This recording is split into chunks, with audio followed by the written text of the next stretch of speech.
नमस्कार. तर पडलं झालंय असं आरतीच्या कोणतरी ओळखीचं भेटलंय आणि ती मला टाकून गेली आहे. नमस्कार. तर आजचा ब्लॉग हा अगदीच अनप्लॅन्ड ब्लॉग आहे. आम्ही खूप एका स्पेशल ठिकाणी जातोय.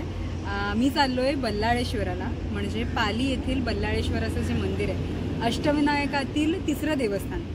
तर विचार केला की मी चालली आहे दर्शनाला, तर तुमच्यातलं ज्यांनी दर्शन नसेल घेतलं बल्लाळेश्वराचं त्यांनी सुद्धा माझ्यासोबत ते सुद्धा दर्शन घेतील. तर चला सोबत जाऊया दर्शनाला बाप्पाच्या. आम्हाला निघायचं होतं 8 वाजता आणि आता वाजलेत 11:15 जवळजवळ वाजलेले आहेत. कधी पोचणार, काय कसं, काहीच माहिती नाही. पुढचं प्लॅन पण अजून बाकी आहे. या सगळ्याला रिझन आहे आरती. आपल्याला का लेट झालाय? लग्न झालंय माझं, मुलगी आहे मला. संसारी माणूस आहे मी. संसारी माणसाला सगळं आवरून यायला लागतं. मी विसरते कधी कधी की आरतीचं लग्न झालंय, तिला एक बाळ आहे आता. चालेल, चला निघूयात आणि मी पुढचे अपडेट्स देते तुम्हाला. आणि अशा प्रकारे जर्नीची सुरुवात होताच आम्हाला लागलं पहिलं क्रॉसिंग आणि थोडं पुढे जाता लागलं दुसरं क्रॉसिंग. अरे काय चाललंय हे आमच्या सोबत? सगळे क्रॉसिंग्स पार करून फायनली आम्ही निघालो. ही आहे भिसेखिंड. इथून ड्राईव्ह करताना, जर का तुम्ही इथून येणार असाल तर इथून ड्राईव्ह करताना नेहमी सेफ ड्राईव्ह करा, कारण या रोडला खूप ट्रक्स चालू असतात आणि टर्न्स असल्यामुळे, अर्थात ही खिंड असल्यामुळे गाड्या पटकन कळत नाही, त्यामुळे सेफ ड्राईव्ह करा. आम्ही छान आमची जर्नी एन्जॉय करत होतो, पण तितक्यात आम्हाला लागलं तिसरं क्रॉसिंग. वाह! रस्त्याच्या दोन्ही बाजूला झाडं असल्यामुळे प्रवास तितका कटकटीचा वाटत नव्हता. फायनली आपण पोहोचलोय. इथून पाली 8 किलोमीटर आहे. तर आता आपल्याला दिसणार आहे पाली गावाच्या सीमेला लागून उभा असणारा हा गड म्हणजे सरसगड. पाली गावात जाताच या गडाचे दर्शन होते. गावाच्या दक्षिणोत्तर सीमेवर सरसगडाची अजस्त्र भिंत उभी आहे. या गडाचा उपयोग मुख्यतः टेहळणीसाठी करत असत. महाराजांनी या गडास आपल्या स्वराज्यात दाखल करून घेतले आणि किल्ल्याच्या डागडुजीसाठी 2000 होन मंजूर केले. स्वातंत्र्य प्राप्तीपर्यंत या गडाची व्यवस्था भोर संस्थानाकडे होती. तर असा मानात आणि शानात उभा असलेला हा सरसगड उर्फ पगडीचा किल्ला. फायनली आम्ही निघालोय बाप्पाच्या दर्शनाला. हे आहे एंट्रन्स. आज शनिवार असल्यामुळे बऱ्यापैकी गर्दी होती. पुढे जाऊन आम्ही पूजेचं ताट घेतलं आणि सगळ्यात पहिले म्हणजे मेन मंदिरात जाण्याआधी परंपरेनुसार पहिलं दर्शन घ्यायचं असतं, ते म्हणजे धुंडी विनायकाचं. या मंदिरातना पुढे जाऊन आपण जाणार आहोत मुख्य मंदिरात.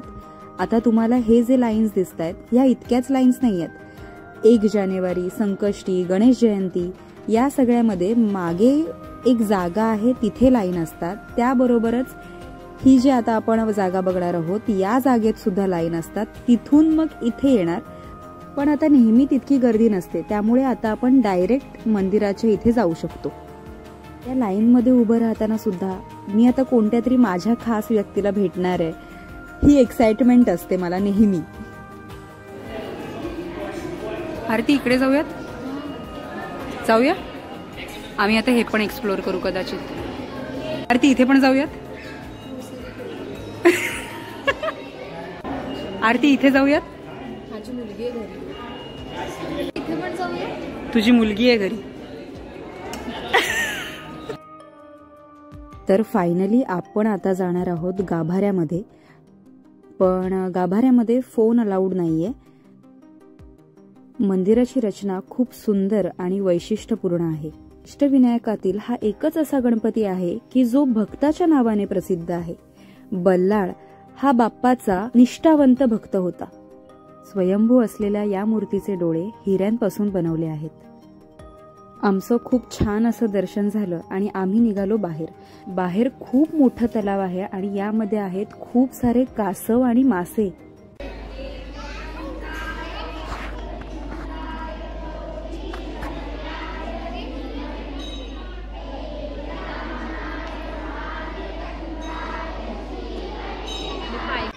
लहान चिमुकल्यांच्या तोंडून हे स्तोत्र ऐकून किती बरं वाटलं ना. तर हे आहे मंदिराचं सभामंडप. प्रत्येक गणेश जयंतीला इथे खूप मोठा उत्सव असतो. लाखो भाविक येतात. म्हणजे जे आपण एंट्रन्स बघितलं तिथपर्यंत लाईन्स असतात, यात्रा असते, बाप्पाची मेन पालखी असते. आणि जे आपण आता सभामंडप पाहिलं तिथे आमच्या संस्थेला, स्पंदन संस्थेला 2 ते 3 वेळा, म्हणजे मी तरी तेव्हा 2 ते 3 वेळा तिथे परफॉर्म करायची संधी आम्हाला मिळालेली. मला फोटोज मिळाले तर मी नक्की अटॅच करेन या सगळ्यासोबत. ही जागा माझ्यासाठी खूप स्पेशल आहे. म्हणजे आयुष्यात काही चांगलं होत असेल, इव्हन वाईट होत असेल, तरी सुद्धा मला पहिलं काय आठवत असेल तर बाप्पा, की आपण जाऊयात, त्याला सांगूयात काय काय झालंय आणि बस सोबत राहा. काय चांगलं कर वाईट कर हे मी नाही कधी मागत, बस माझ्या सोबत राहा, बाकी सगळं होऊन जाईल. कोणताही माझा नवीन प्रोजेक्ट असेल, मी नवीन काहीतरी करायला जाणार असेल किंवा काहीतरी नवीन वस्तू घरात आली असेल, गाडी वगैरे काही असेल, तरी त्याची सुरुवात इथूनच होते. आणि कुठल्याही प्रोजेक्टच्या आधी मी इकडनं पहिले आशीर्वाद घेऊन मगच पुढे जाते. त्यामुळे तुम्ही कधीही या रोडला येणार असाल तर मस्ट विजिट. कारण बाप्पाचं इकडचं वातावरण, हे क्लायमेट, हे वाईब्स हेच वेगळे आहेत. तुम्हाला इथे आल्यावरच ते कळतील. हे व्हिडिओतनं कितपत तुम्हाला हे सगळं ॲम्बियन्स कळेल मला माहिती नाहीये, पण इथे जी पॉझिटिव्हिटी मिळते, जे आशीर्वाद मिळतात ना, ते कमाल असतात. इथे आलेली एक शाळेची सहल आणि ही मुलं इतकी शिस्तीत होती. आज सुद्धा काही दंगा नाही, व्यवस्थित दर्शन घेऊन व्यवस्थित बाहेर आले. आणि इतके शिस्तबद्ध मुलं फार कमी आजकाल बघायला मिळतात. झालंय असं की आमचं आरती कुठेतरी गेली आहे, तिच्या कोणीतरी ओळखीचं तिला भेटलं आणि ती तिथे गेली आहे. त्यामुळे मी आता तिला शोधते. इथलं इथे आमची चुकामुक झालेली आहे. पालीला आल्यावर सगळ्यात माझं फेवरेट असतं ते म्हणजे इकडचे लोणचे, पापड, निरकुंड, कुरड्या. आता इथे तर मिरची, करवंद, आंबा, लिंबू याचे आंबट गोड असे सगळे लोणच्याचे प्रकार आहेत. आपण खूप काही इकडनं घेऊन जाणार. निघालात तुम्ही आणि आता कुठे जाणार पालीनंतर?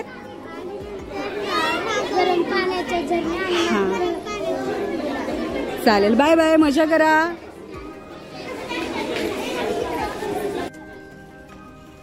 इथे आम्ही घेतलं आमच्या राधाईसाठी भांडी कुंडी. खूप ऊन असल्यामुळे आम्ही घेतला एक कोकम सरबताचा ब्रेक. कोकम सरबत मी पूर्ण दिवस सुद्धा पिऊ शकते, इतकं माझं फेवरेट आहे ते.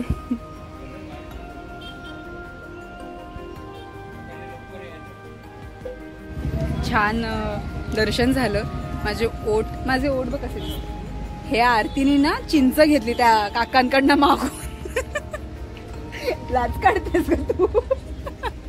मला शाळेची आठवण आली, शाळेची. छान दर्शन झालं, शॉपिंग झाली थोडी थोडी. कोकम सरबत प्यायलं, त्यामुळे छान एनर्जेटिक फील होतोय. आता पुढे बघूया काय प्लॅन आहे. जिथे रस्ता दिसेल तिथे आम्ही जाणार आहोत. मी बोलले ना की ती चिंच घेऊन आली त्या काकांकडनं एक उचलून, आता ती पॅकेट घेऊन आली आणि आता ती खात बसले. मी ड्राईव्ह करणार, ही मागे बसून चिंच खाणार. एवढी चिंच घेऊन आली ही. आता आम्ही आलोय उन्हेरे कुंड आणि जे आपण मगाशी फोटो बघितला ना तो. आणि आरतीला कुंड शोधू आम्ही, पण त्याच्या अगोदर इथे विठ्ठलाचं मंदिर आहे, तिथे जाऊन येऊयात आपण. आम्ही आत पोचतोय तेच आम्ही पाहिलं की इथे नुकतंच एक लग्न झालेलं आणि त्यानंतर होती विठ्ठल रुक्माईची सुंदर अशी ही मूर्ती.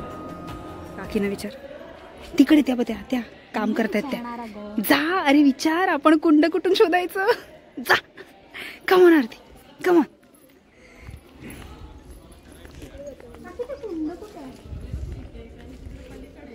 अच्छा, म्हणजे हेच आहे. यात हे किती गरम आहे ते बघा, ते बुडबुडे दिसत आहे तुम्हाला. हे किती गरम आहे हे बघायला आरती गेली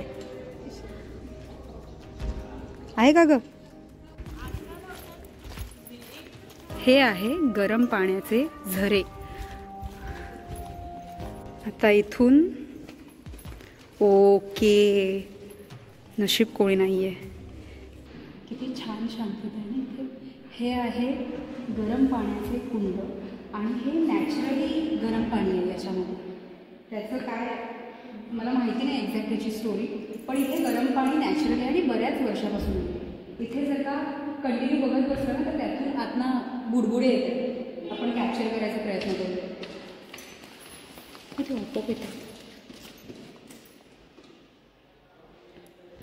आता आम्ही हॉटेलला आलो आहे. आरती प्युअर व्हेजिटेरियन आहे, तर आम्ही तिला इथली जोशी तिला इथली बिर्याणी खायची होती म्हणून आम्ही आमचा मेन रूट सोडून 13 किलोमीटर आलो. म्हणजे आमचा मेन रूट आता जाताना 13 येताना 13 26 किलोमीटर दूर आहे आमचा. म्हणजे हिच्या एका बिर्याणीसाठी आम्ही इतकं या उन्हात ट्रॅव्हल केलं आहे. त्याच्यात मी खाणार व्हेज. एवढं सगळं ट्रॅव्हल करून का माझ्यासोबतच असं होतं.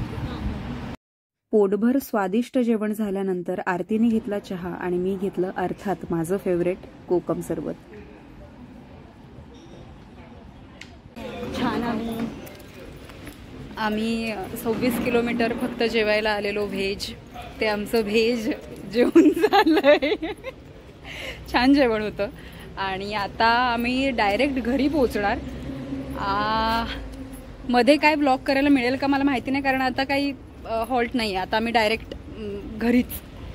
त्यामुळे चला मग भेटूया आपण नेक्स्ट ब्लॉगमध्ये. सबस्क्राईब नसेल केलं तर सबस्क्राईब करा. नवीन असाल तर जुन्या व्हिडिओसुद्धा बघा, जुने ब्लॉग्स बघा, शॉर्ट्स बघा. आणि भेटूया पुढल्या ब्लॉगमध्ये. तोपर्यंत स्वतःची काळजी घ्या. आरती बाय बोल सगळ्या. Bye bye.